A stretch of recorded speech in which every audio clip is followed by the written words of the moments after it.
complete fiction. How would they even know that? Yeah, Wikipedia. That's 1,000% correct. Not even 100.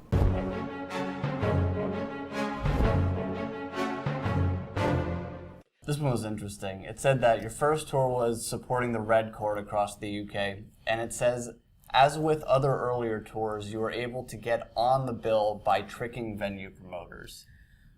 We didn't really trick them. We did trick one show. We hacked into a band member's email account, a guy called Ollie Mitchell from Johnny Truant. Band called Johnny Truant, yeah. I managed to figure out his secret question. Secret question or whatever, secret answer, and just emailed promoters and said, I'll put this band on the bill. Said Ben, you formed Asking Alexandria in Dubai in 2006, but after realizing you wouldn't be able to achieve international success there, you moved back to England. Again, kind of true. I didn't move back to England because I wasn't going to get international success. I wanted to go home. It was time to move back to England. You know, I'm British. I'd grown up in Dubai, and I turned 17, and I was like, all right, I'm going home. See you later, Mum. Sure. And you know, originally, actually, the band members that I made the band with in Dubai came to England with me, but just none of them were cut out for it. They gave up after like a month. They're like, well, this is too hard. It costs too much money.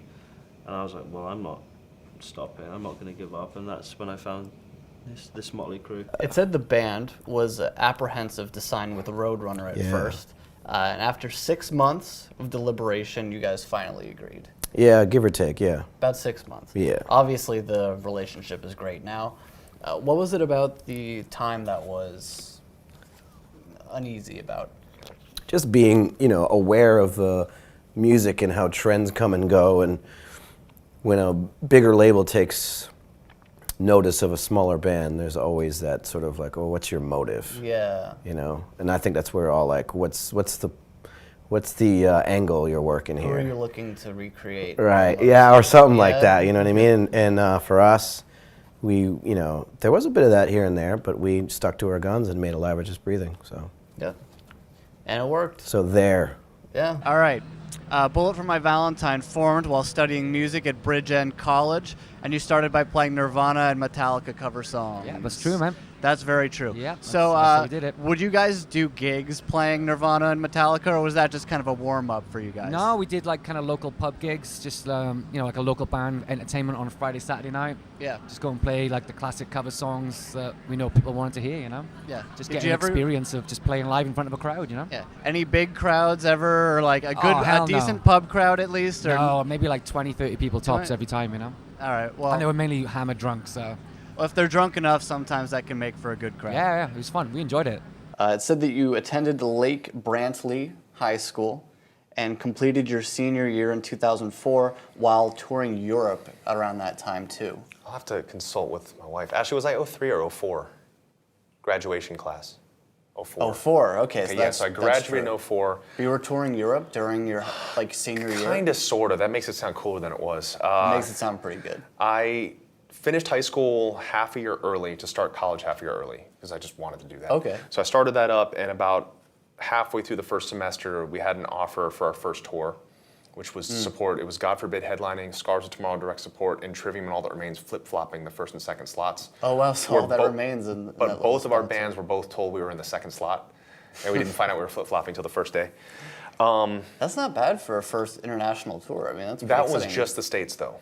That was the States. That was in the States, and that was in I 04. gotcha. It was April of 04, and I brought it up to my parents. I said, well, hey, should I stay in school or go on tour? And they said, you can go back to school anytime. So I've been on tour ever since. Your original band name was End of an Era, but one day at band practice, Jeremy's girlfriend came up with A Day to Remember. False. False. Well, half true, half false. All right. We were End of an Era for one day. Everyone hated it. And what actually happened was there was this guy who was forced into our band from our original drummer. We were going to have some tryouts, and this guy comes to our practice, even though we didn't want him to. He plays with us, we're nice about it, but he leaves his equipment when it's over. And we're like, why did he leave his equipment at my house? And our old drummer says, well, I told him he could be in the band. So we were like, okay, thanks a lot. 4 shows go by. He actually had the name and day to remember. And yeah, we were like, that name's better. Let's just be called that. Played 4 shows with the guy, kicked him out, kept the name. He never actually finished the show. The last song, he threw his guitar in the air and would like spit on the crowd. It was weird. Wouldn't finish the last song, so like, he never really. We weren't just jerks about it. Like, he was legitimately awful. Yeah. So That actually parlays beautifully into my next question, which says, an early member of the band was kicked out after several instances of him walking off stage mid-performance. true, and that's the exact person we were talking That's about. the guy. 1,000% correct. Not even 100. 100 times Damn. 10. I think that's about Who's spitting on people? Yeah, and like there was like 10 people there. It's like, that's not cool. He like spit on the whole crowd. All 10 of them. Just like watching us. I was one of At a them. I'm like, church, this is wiping your nasty face. and I hate this now. You guys are not good. That's what I thought. We weren't. I know. And because he spit on me. And you too. Yeah, I was in the crowd. I was the one that took He was his at our place. first show. Yeah. Wow. All right. Fortunately.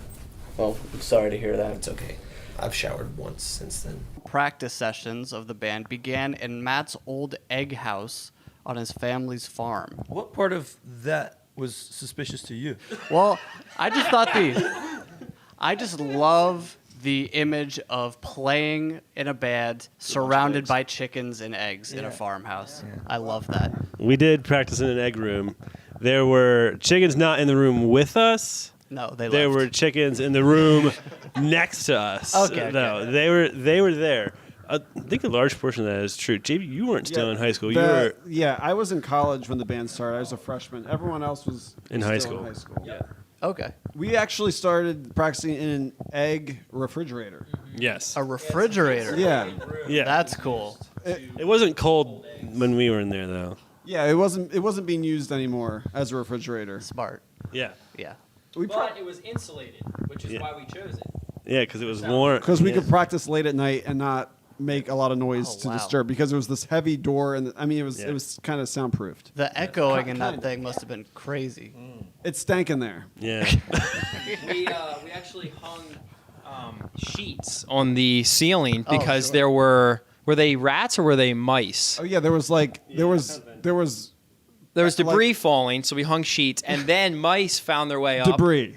Yeah, debris. Of course, you were originally with Shadows Fall, and you appeared on the album Somber Eyes to the Sky, but it says you were asked to leave because of musical differences. Yeah, Brian Fair became available.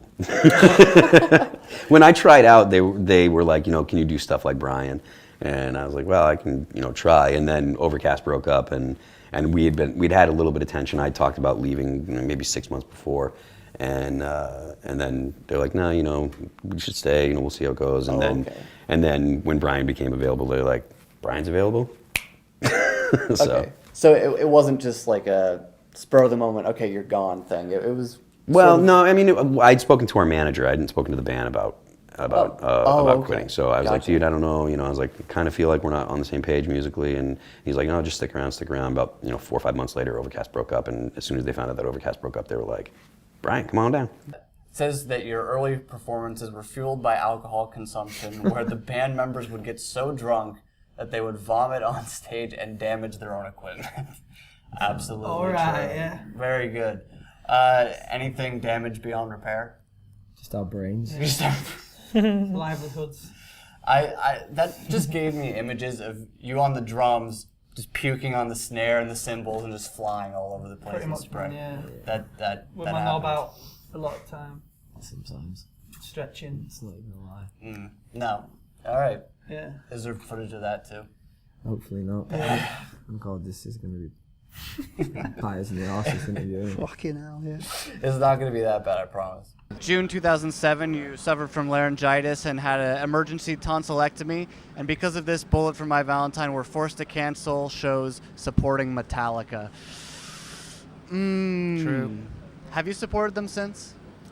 Not as far as being on tour with them, but we've done many festivals and stuff. Oh yeah. my God! But So that we was managed to do supposed some shows with them prior to that, though. So that must have been a heartbreaker, right? Yeah. That was a big one that bummed me out. Yeah, yeah, that wasn't good. That wasn't good. And it was at Wembley Stadium as well in London. So 90,000 people in London support Metallica and couldn't do it. So unfortunately, it's true.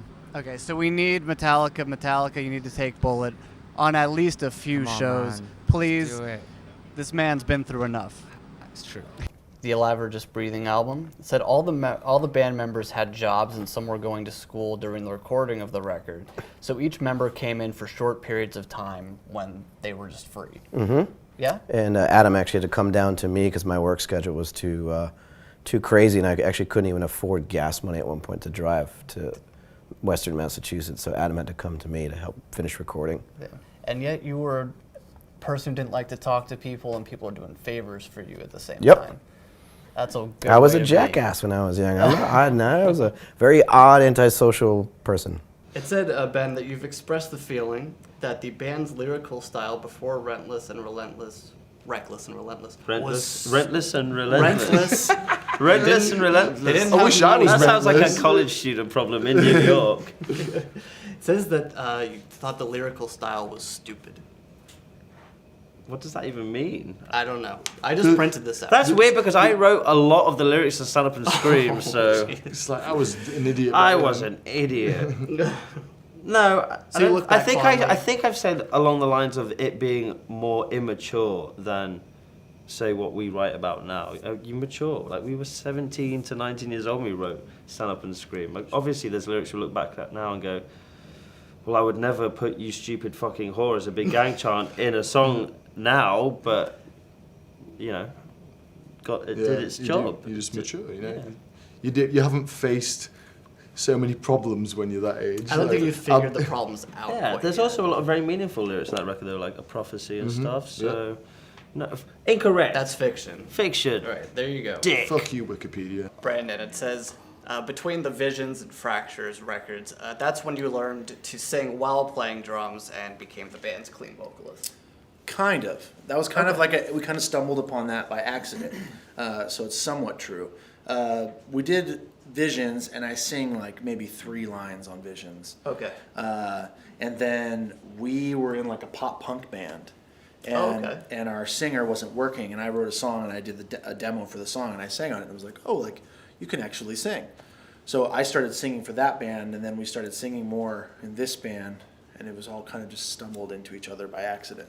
Okay. I actually remember the day we were recording at my house, like a raw demo, just trying to put something together, and we were trying to play this song we have called Tulips Are Better. And at the time, it was like something where, where Brandon was needed to sing. We're like, it has this like crazy double bass part, and you need to like sing over that. Like, can you sing over that and play that at the same time? And he was like, I don't know, let me sing. And he just went into it, nailed it first time. We're like, oh, guess you can do that then. All right, so that's you're gonna be the singer guy now. Alex is gonna scream. We're just gonna do that from now on. Yeah. So it wasn't even that rough learning the mechanics of. No, I to this day just keep the thought out of my head, and that's when I usually do best. Yeah, I just don't overthink it. Cool. It was Calculating Infinity that drew the attention of the great Mike Patton, and he personally asked Dillinger Escape Plan to tour with Mr. Bungle. Mm-hmm. That's true. No. No, it's not true. No, he became familiar with Dillinger before Calculating came out. Ooh, and actually, he was one of the first people to ever hear Calculating. So I gave him a copy of it because I was so stressed out, and I was like, it sucks, I don't like it. Really? Didn't come out good. I was like, I don't want to put it out, blah, blah, blah. And he said, I'll be the judge of that. And I remember he was playing it all the time, like listening to it, and the rest of the band was furious. That you would give it to him? That he was constantly listening to it. They're like, oh, okay. This sucks. Like, this hurts our brains. So they weren't into it either. No, they weren't into it, but he kept playing it, and they were getting really annoyed. But he's like, I'm the boss, so you're listening to what I want to listen to, you know. Devil Wears Prada is a reference to the book of the same name, and you guys assumed that the novel included anti-materialism as its moral, but later discovered that that wasn't the message of the book. That's exactly right. Okay. Our former guitarist saw his mom listening to the book on tape and was like, oh, that sounds clever, so he named the band that, and then I joined the band. I was like, oh, I bet that's deep or something, and I read the book, and I'm like, no, it's not. Not so much. No, not at all. No. Do you see the movie? Yeah. We're good at I mean, we're in relationships, so yes, I have. Oh, right. You gotta. Yeah.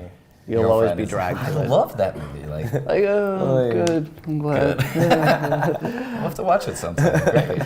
It says, despite that mistake, you refused to change the name and decided that you would create a new non-materialistic definition indicating that at the last judgment, God will not look at people's possessions. That's on there? Yeah. I don't make this stuff up. I think it might have mentioned something like that on a blog once or something, like when I actually had enough empathy to justify ourselves for having such a terrible band name. Oh boy.